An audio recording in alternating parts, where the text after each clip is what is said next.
வேதாந்தி என்ற வயதான துறவியின் வாழ்க்கை மிகவும் எளிமையானது. ஒரு கச்சை, ஒரு கிண்ணம், ஒரு மழலை புன்னகை மட்டுமே அவரிடம் இருந்தது. அவரை காண கிராமத்தினர் தினமும் வந்து ஆசீர்வாதம் பெறுவார்கள். ஒரு நாள் கிராமத்தினர் அனைவரும் சேர்ந்து, துறவிக்கு நல்ல ஒரு குடிசை கட்டி கொடுப்போம், நல்ல படுக்கையும் பாத்திரங்களையும் வாங்கித் தரலாம் என்று முடிவு செய்தனர். அவருக்காக எல்லாம் செய்ய வேண்டும் என்பதில் அவர்கள் மிகுந்த ஆர்வம் காட்டினர். துறவிக்கு மெத்தை, பாய், பாத்திரம் போன்ற தேவையான பொருட்களை கொட்டிக்கொண்டே இருந்தனர். வேதாந்தி சிரித்துக்கொண்டே, எனக்கு இவை எதுவும் பயன்படாது மக்களே. நான் அனைத்தும் துறந்த ஒரு துறவி. எனக்கு வசதிகள் வேண்டும் என்று நினைக்காதீர்கள் என்றார். ஆனால் மக்களின் அன்பு அதிகம். துறவிக்கு உதவி செய்யாமல் எப்படி இருக்க முடியும் என்ற எண்ணத்தில் அவர்களது செயல்கள் மேலும் அதிகரித்தன. ஒரு நாள் அவருக்காக வேகமாக ஓடி வந்த ஒரு இளைஞன் வழியில் விழுந்து உடம்பில் காயம் செய்து கொண்டான்.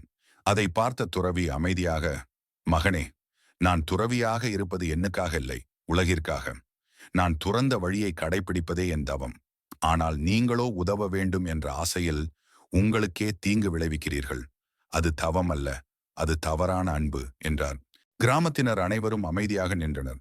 துறவி மெதுவாக, துறந்தார்க்கு துப்புரவு வேண்டி மறந்தார்கொன் மற்ற எவர்கள் தவம். ஒரு துறவிக்கு உதவ வேண்டும் என்றால் அவருடைய விருப்பத்தையும் ஒழுக்கத்தையும் மதிக்க வேண்டும். அதே சமயம் நீங்கள் கடைபிடிக்க வேண்டிய ஒழுக்கத்தையும் மறக்கக்கூடாது. அதுதான் உண்மையான சேவை என்று கூறினார். அந்த நாளிலிருந்து கிராமத்தினர் துறவியின் ஒழுக்கத்தை காப்பதற்கே முக்கியத்துவம் தந்தனர்.